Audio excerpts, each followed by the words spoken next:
এই সরকার যদি গ্যাস সরবরাহ করতে না পারে, গ্যাসের দাম যদি দাম না কমায়, বিদ্যুৎ যদি সরবরাহ করতে না পারে, চাঁদাবাজির কারণে কেউ ব্যবসা করতে পারছে না, এই সকল পরিস্থিতির যদি পরিবর্তন করতে না পারে, আমরা এই সরকারকে ক্ষমতায় থাকতে দেব না।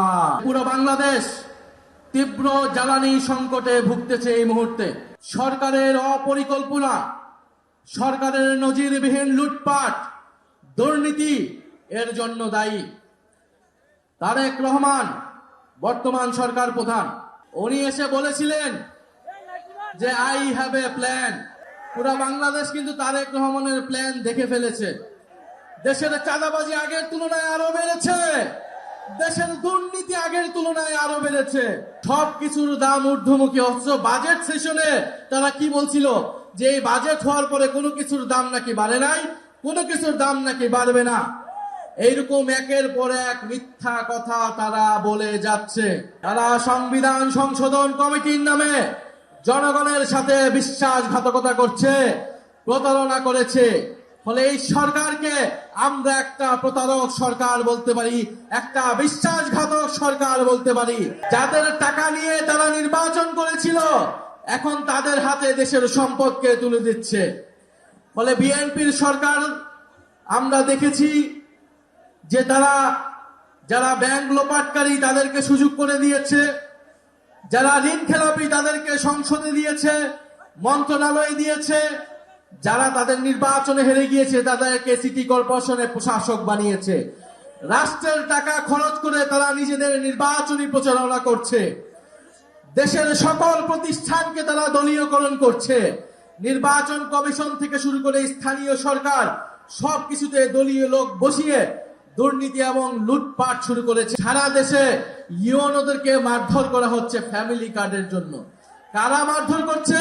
ছাত্র দল, যুব দল এবং বিএনপির নেতা কর্মীরা। তার মানে ফ্যামিলি কার্ড, কৃষক কার্ড, যে কার্ডের রাজনীতি, সব কার্ড জনগণ পাচ্ছে না। কারা পাচ্ছে? তাদের সন্ত্রাসী বাহিনীরা, তাদের চাঁদাবাজ বাহিনীরা পাচ্ছে। এবং সেটার জন্য প্রশাসকদেরকে তারা চাপ দিচ্ছে, ইউনো ডিসিদেরকে তারা চাপ দিচ্ছে, তারা মারধর করছে। এই যখন দেশের পরিস্থিতি, জনগণ এই সরকারকে লাল কার্ড দেখিয়ে দিবে ইনশাআল্লাহ। আমরা একটা কথা স্পষ্ট ভাবে বলতে চাই, জাতীয় নাগরিক পার্টি এনসিপি দেশের পরিবর্তনের জন্য, সংস্কারের জন্য আমরা গণ অভ্যুত্থানে অংশ নিয়েছিলাম এবং আমরা নির্বাচনে অংশ নিয়েছিলাম। আমরা আপনাদেরকে বলেছিলাম যে গণভোটে হ্যাঁ ভোট দিন, হ্যাঁ ভোট দিলে দেশের সংস্কার হবে, পুলিশের সংস্কার হবে, বিচার ব্যবস্থার সংস্কার হবে, স্থানীয় সরকারের সংস্কার হবে, মিডিয়ার সংস্কার হবে। আমরা সেই প্রতিশ্রুতি অনুযায়ী এই সরকার যদি গণভোটের গণরায় বাস্তবায়ন না করে, আমরা এই সরকারকে ক্ষমতায় থাকতে দেব না।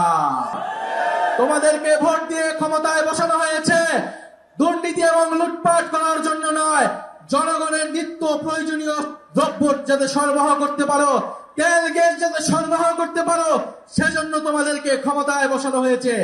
আপনারা ক্ষমতায় বসে আপনাদের সন্তানরা লুটপাট করবে, বিভিন্ন মন্ত্রণালয়ে টেন্ডারবাজি করবে, এটার জন্য কেউ আপনাদেরকে ক্ষমতায় টিকিয়ে রাখবে না। আমরা সংস্কার এবং বিচার ছাড়া আমরা এই সরকারের কোনো ম্যান্ডেট নাই। আমরা মনে করি খুনি শেখ হাসিনার সরকার একটা প্রেস ব্রিফিং করে বাংলাদেশের সার্বভৌমত্বের বিরুদ্ধে দিল্লি অবস্থান নিয়েছে, কিন্তু আমরা দেখতে পেলাম তারেক রহমানের সরকার এর কোনো জবাবদিহিতা নিশ্চিত করতে পারে নাই।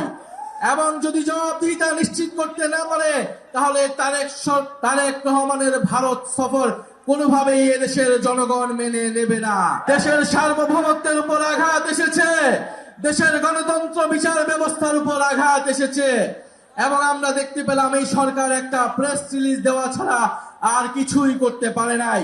ফলে আমরা স্পষ্ট ভাবে বলতে চাই, তারেক রহমানের হাতে বাংলাদেশের সার্বভৌমত্ব অক্ষুণ্ণ থাকতে পারছে না। তারা যেই জাতীয়তাবাদের কথা বলে, সেই জাতীয়তাবাদের কথা বলে তারা সীমান্ত হত্যা বন্ধ করতে পারে নাই। তারা যদি এখন ভারতের সাথে আপোষ করে, তারা যদি ভারতে সফর করে, তার মানে দেশের জনগণ ভেবে নেবে যেই জাতীয়তাবাদের রাজনীতি জিয়াউর রহমান করেছে, যেই জাতীয়তাবাদের রাজনীতি বেগম জিয়া করেছে, সেই জাতীয়তাবাদের ধারক বাহক জনাব তারেক রহমান নন।